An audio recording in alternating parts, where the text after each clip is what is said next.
All right, welcome back to Black Sheep Barbell Podcast. This is the first episode after our 1 year episode. Yeah, and we're on opposite sides of the table. We are on opposite sides. I told them if we're, beginning the second year now, we need to change it up a little bit. Yeah. So Yeah. I'm sitting on this side. Different background. I know. I actually like this one better, so I think we're going to update that flag over there. Actually, I might put that flag over here. Absolutely not. That's not there. happening. Why not? No. We'll see about that. Yeah. But, so on today's episode, we have Jimmy Mackey. A little unfair to you guys listening. We were able to listen to his seminar at Sornick Summer Strong. We got to talk to him. Well, we spoke to him about coming on the show. Absolutely, chill guy. He's like, yeah, sure. Count me in. I'll be on. Yeah. And we got to hear about how he started his gym in the Bahamas, MacFit360, where he does open gym, has classes, circuit training, and he's actually been able to train some famous athletes such as Cam Newton and Odell Beckham and some other players. And his story was super inspirational, especially we want to open a gym one day. So, I think we're going to have a great conversation. So welcome to the show, Jimmy. So today we kind of want to talk a little bit. Obviously, when you were at Summer Strong, you had the opportunity to go up and speak at the podium and give your speech. Phenomenal speech, by the way. Awesome story. Your background, everything. Super inspirational. And really, again, today we just kind of want to give you the opportunity to talk about it again, just because it is such a touching story. I think a lot of people can take some beneficial pieces from that. It's crazy because every time I kind of reflect, on, my story, it's like, so many people have stories to share, right? Yeah. And then it's like, what makes my, my journey and my story so unique? I think everybody has a unique way of telling their story. I think for me personally, it's just based on, me being able to kind of create a life where it's like it's conducive to my lifestyle, my upbringing. But not only that, it's like breaking this family curse. That's what they call it, a family curse. Right. And, having the ability to start my own family, do the things that I promised myself I won't do because of the past and what I've noticed and what I've kind of learned from, the mistakes, of a father, as a mother, as a husband. All of these things kind of led me in the right direction. Wasn't easy, but at the end of the day, it was like I had to fight and I had to dig, like all of my life lessons, whether they were good or bad, kind of made me understand that, it could be one mistake that can just cause you to lose it all. Yeah. I think for me, it was like just trying to, really steady the course and fight and find my way. And a lot of it was self-guidance, just figuring it out. And, at the end of the day, it was like, my mother always used to say, manners and respect, takes you through the world. And I think having that as the foundation kind of led me in some different circles where it's more positive than negative. I think something I liked a lot from your speech that you gave was when you had pulled out your old school report card. and Bert was going over the grades that you had. And basically you were saying, hey, if you look at it on paper, people would say I wasn't supposed to be here where I am today. Right. And look what I was able to build and where I am now, even considering these were my grades and this is where I was and this is the kind of student, but look what I was able to build for myself. Right. Correct. Yeah, I think that was, when my mother, she saved that and she gave it to me. I was like, I just kept it, right? I just, kept it in the drawer, and I was like, oh, wow, I'm doing this presentation. This would be a great piece to kind of, just kind of show the side of who I really was, and that's not who I really was. It was just that I was a kid that didn't have any guidance.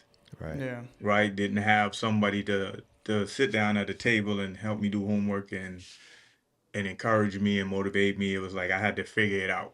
And then when I got bored, like most kids who don't have that parent in the house, when I'm bored, it's like I do whatever I want to do. As to having the parents say, nah, sit down, study, read, let's get good grades, let's focus on this, let's focus on that. It's kind of like Michael Jordan, Serena Williams, right? They had a father who push them and push them and push them and who guided them. And that's how come they had so much success later on down. And that was pretty much my upbringing. Is I was lost for a minute, man, and sports is what really got me out of my condition. Is just having sport as something to motivate me and keep me going, keep me motivated. Is that kind of what led you to this idea of building your own gym, and MacFit360 was kind of being involved in sports? I think it was a part of it because I used to work out. I used to love working out. I used to love the gym. I think just having, you know, the mindset. I had a coach. We had to get up for practice when I was in high school at 5 a.m. in the morning for practice every day. So that habit still to this day. I mean, I get up even earlier because I own a business. Yeah. I think I get up even earlier now because my perspective is I'm prepared for the what ifs. And what if it rains? What if it storms? What if I catch a flat? I need to be able to still arrive ahead of time and be prepared to, execute, whether it's a private training, as a group class, or just running my business in general. I loved when you showed your old house and everything, and then you Hmm. showed where you live now, and then plus, owning the gym like that. I think that's Right. super rare for somebody to go from that and like own everything you have. Did that take like Hmm. some adjusting over time? How fast did that happen for you? I think for me, it's honestly like, you know, and this is something I didn't share. My wife, when we got married, dude, I was broke. Like I was broke, and we had our first child. She is now 14. Hmm. We've been married 15 years. And it's so crazy because the story behind that is, when we found out she was expecting, I immediately married her. Because again, that was a curse I had to break. I had to like, you know what? I love this woman, so why not, right? Yeah. And we kind of learned each other, and then we figured it out. We figured it out, and it's crazy because we rented, one bedroom apartment. We had a daughter. I mean, we moved to California. We moved back home because me, I was still a little unstable figuring it out, and Mm-hmm. she stuck with me and figured it out with me, and she pushed me, and having somebody that really embraces and shares, your passion, that kind of helped me a lot. So having the ability to buy a home and buy her dream car, and then buy me pretty much a car and then a truck and then a boat and then a jet ski, was like, oh wow, this is happening so fast. Yeah. And it's like I'm not even thinking about it now. I'm like, I have a brand new car in the garage that I don't even drive, Yeah. because one of those things is like, you got to have it. I want it, then you get it, and it's like, okay. Yeah. I I do think it's all about mindset too. And I know you kind Right. of went over that and you went over your old business plan, and I thought that was awesome because not many people, especially coming from the situation you came from, are thinking like that. You were thinking on your way out and how you can make money and everything. And so like your grades really didn't matter. It was all your mindset and you followed through with Right. it. Right. I think and that's the thing, man. It's just the mentality. And a lot of people make that excuse of, oh, my environment.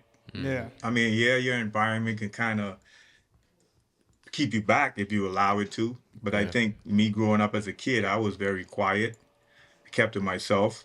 And I think, but the mentality of seeing, like drug dealers, seeing, you know, fights and arguments and people just screaming all the time and loud music. And it was like, that's the environment. So I was like, I don't want this. I want to get out. And having sports was my gateway to get out. And it's so crazy because after that, it's like I never looked back. I feel like it's easy for people to use their circumstances and environment as an excuse to not want to better themselves. Mm-hmm. Right. Maybe they Yeah. don't have And that motivation or inspiration initially. So it's like, well, I'm in a bad area. So this is who I am. And this is what I'm right. about. Yeah. And that's another thing too, is like, you always have people say, you want to surround yourself with persons who are like minded or who thinks way bigger than you.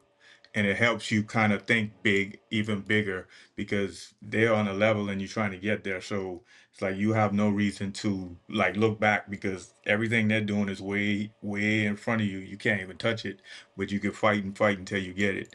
So that was kind of like having good coaches, mentors, um, just continuing my education and everything I did.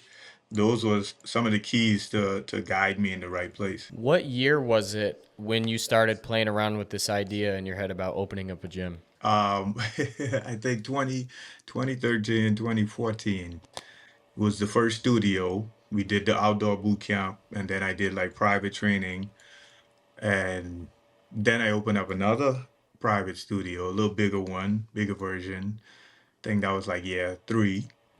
And I just keep going into a bigger space, a little smaller, then a bigger, then a little bit bigger.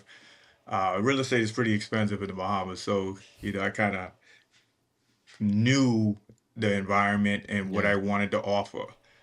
And after a while, I was like, you know what? Maybe I need to open up a gym. Maybe I need to open up a big gym, whereas like I could still do my boot camp. I could have people come and work out at any time, right? Which is that membership based part, offer different services. Mhm. And the idea is just spinning in my head for over a year. And that's when I decided to make the move. When you opened that gym, was that when you developed like a relationship with Serenix, and because of their Yes. equipment? Yeah. So Okay. they pretty much were a part of, well, they were a part in the earlier stages of my last studio before the gym. So when I Okay. met Jeremy and those guys, it was like after that, it was like, oh wow. When I saw what they did, then I went to like my first Summer Strong, and then the Nice. dreams just started expanding. I was like, hold Mm. on, now Wow. I need to do more. I'm not doing enough. Yeah. Yeah. What was the first Summer Strong you went to? Summer that was 12, 11. Oh wow. Okay. Yeah, 11 A or while 12, ago. one of Wow. those ones. Yep. Awesome. That's awesome. And been to everyone ever since. You've had some pretty famous people. You had Cam Newton at MacFit, huh? You guys were So we doing like a had training. Hall of Famer Julio Jones. He was actually my first client. Julio Jones was my first client. He came for 3 months. We trained for 3 months, 2 days Hmm. straight. Then he brought his close friend, which is Polo the Dawn. You remember, the song "Throw Some Mm-hmm. Bees" on that. Yeah.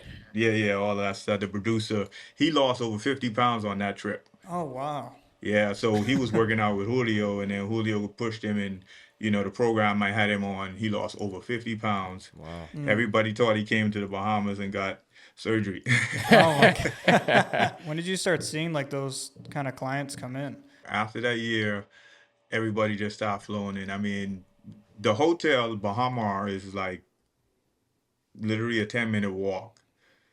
And my gym is like right there before you get to the hotel. Oh So a nice. lot of the celebrities that come in, they would drive by and be like, "Oh, there's a gym." But then it was like that wasn't it. It was all of word of mouth. Yeah. So when Julio came, then he brought in Cam Newton, and then a few celebrities, then Odell. Then there's a lot of guys. So you've had a Actually, lot of athletes show up over there. the list keep going on, and from Olympic athletes, Wow. basketball players, because we have Buddy Hield, Mhm. local Bahamian guy who plays for Fort Golden State, DeAndre Ayton. Then we have our Olympians who come in.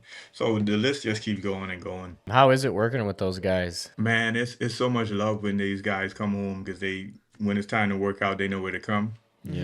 Mm-hmm. And I pretty much stop what I'm doing, and we just have great sessions, great talk, great chatter. For me, it's more of like being the big brother, Yeah. talking Right. to them about life and after, the next Mm-hmm. chapter. So I'm always in the air talking about stuff like that. When you have like your circuit training and you have the classes going on, like how long is one of those sessions usually, and like kind of what does it look like workout wise? A lot of my sessions, I only do one group class per week, which is Hmm. every Monday. I get about 70 persons that actually sign up for that class, 70. And what happens is I normally do a lot of superset circuit, a lot of superset training, a lot of compound lifts. I mean, you'd be amazed to know ladies from anywhere from 65 to 20, 25, 25 to 65-year-olds working out. And they're not afraid of lifting heavy weights. They're not afraid of running on the road. They're not afraid of doing athletic stuff.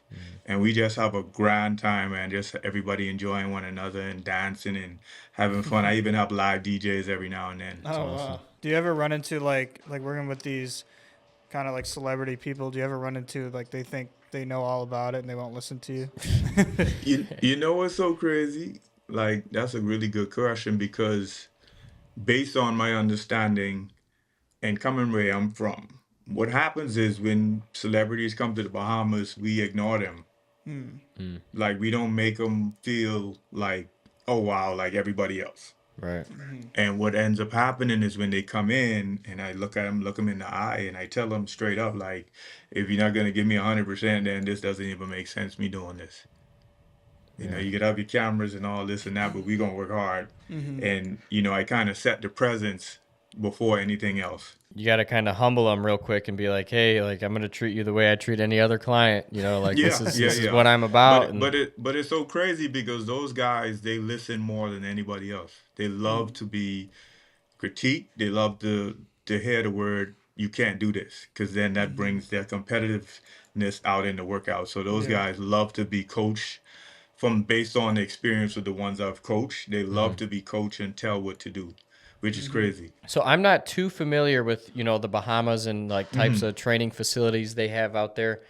When Right. it comes to competitors for you, gym wise, I mean, is there a lot of other gyms out there that are kind of trying to do what you're doing or anything like that?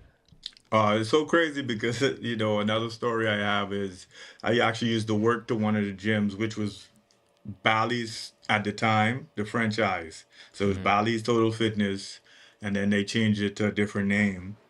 And then what ended up happening is I started working at the front desk at membership, Yeah. right? And I think that's when I got my first certification. It was AFA at the time, AAFA AFA, and now it's NASM.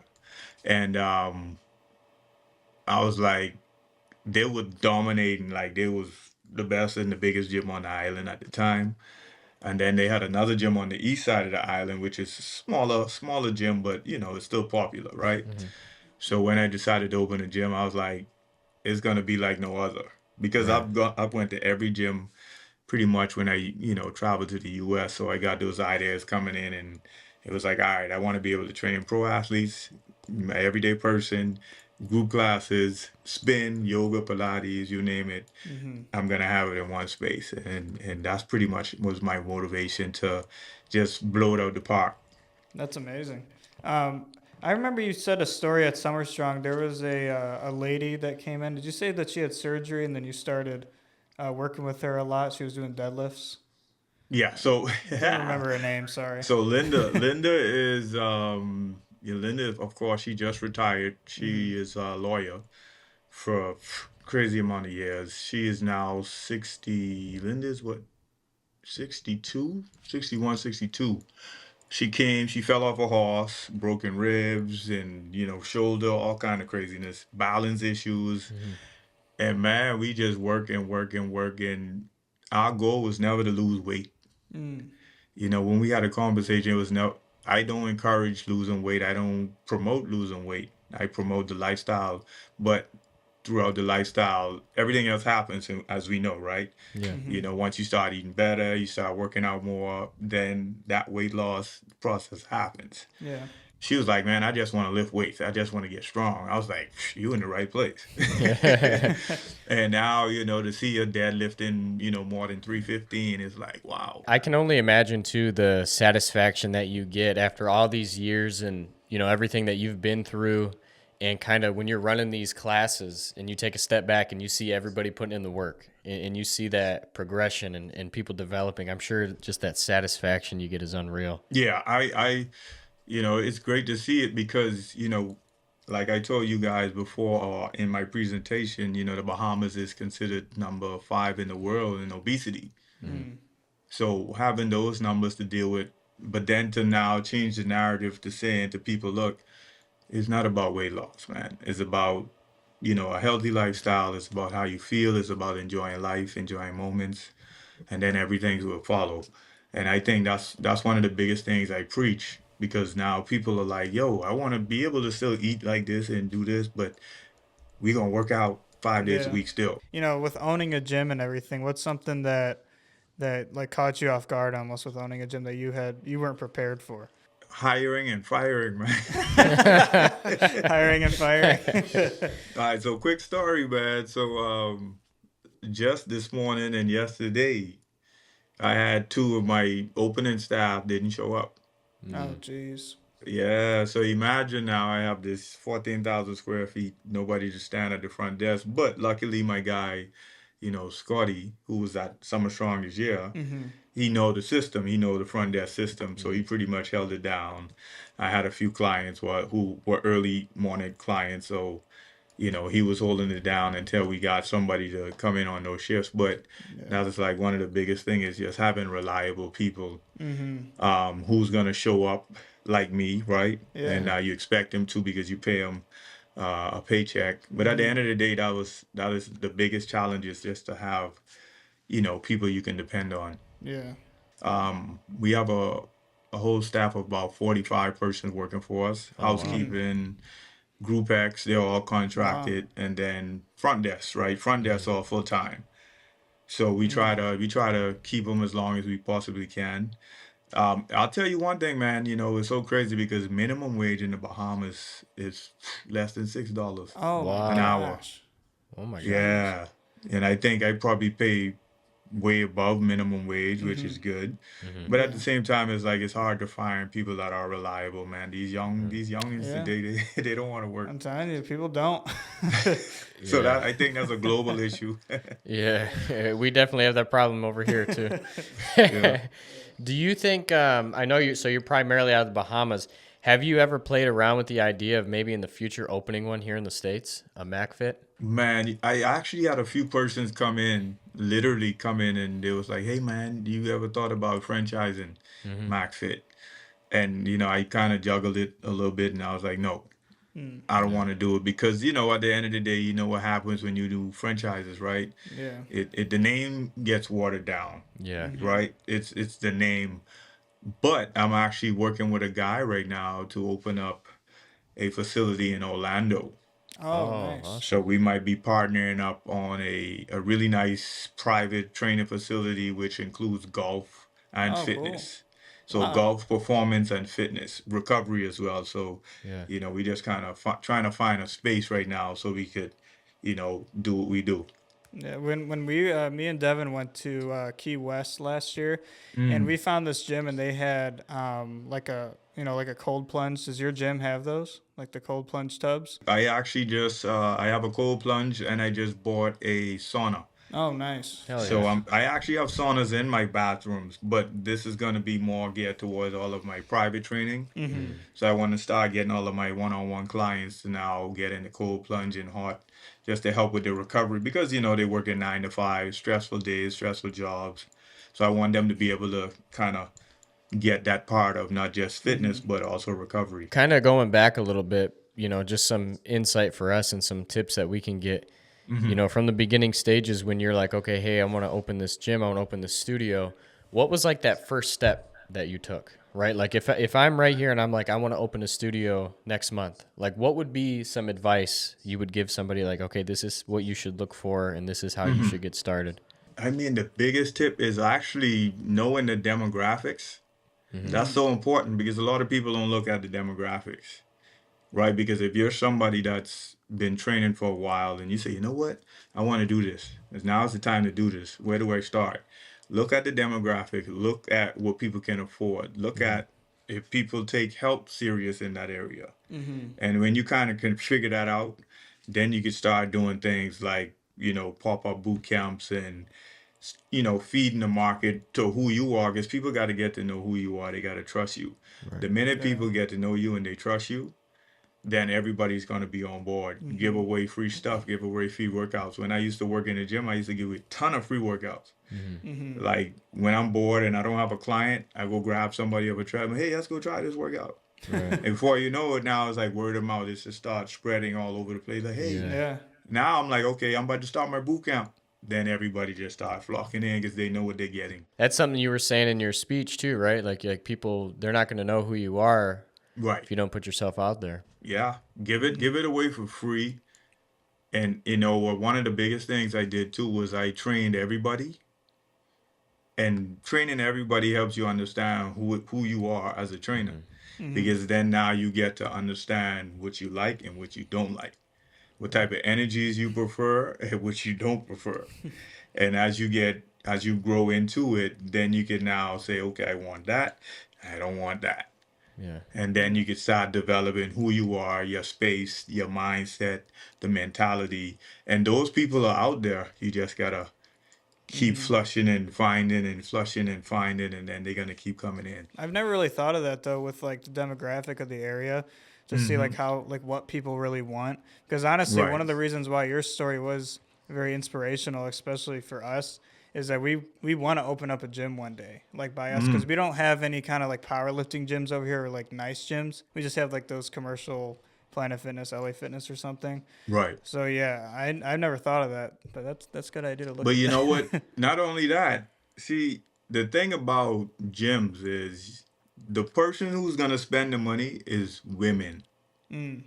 Regardless of how you look at it, women would spend way more money than guys. We don't want to listen to one another. Yeah. Women will listen. Group exercise is the biggest Okay. when it comes to affordability, building a community. Like those are the biggest things you can find when it comes to starting a fitness business. Is start with groups, because then now you can set your mark with 1, 2, 3, 10, 20, 30 persons or however much you want to put in. And then you start building this community of whatever. And that's where you start. One-on-ones, you can always do one-on-ones. Yeah. But when you start bringing those groups and you taking people to parks and you start running and you start building that community, that's So- when everything starts clicking. Yeah, it's gonna make people want to join too. Like they're gonna see that. Yes. Oh crap, I want to join that. Yeah. Exactly. Yeah. Exactly. That's what I like about your gym, MacFit and the classes that you do is it does look very unique. I like the intensity aspect, high intensity, right? I mean, beautiful environment, beautiful facility. Everybody that you see in your videos, they're putting, their best foot forward, 100% effort. It's like you're hyping everybody up. I love that style.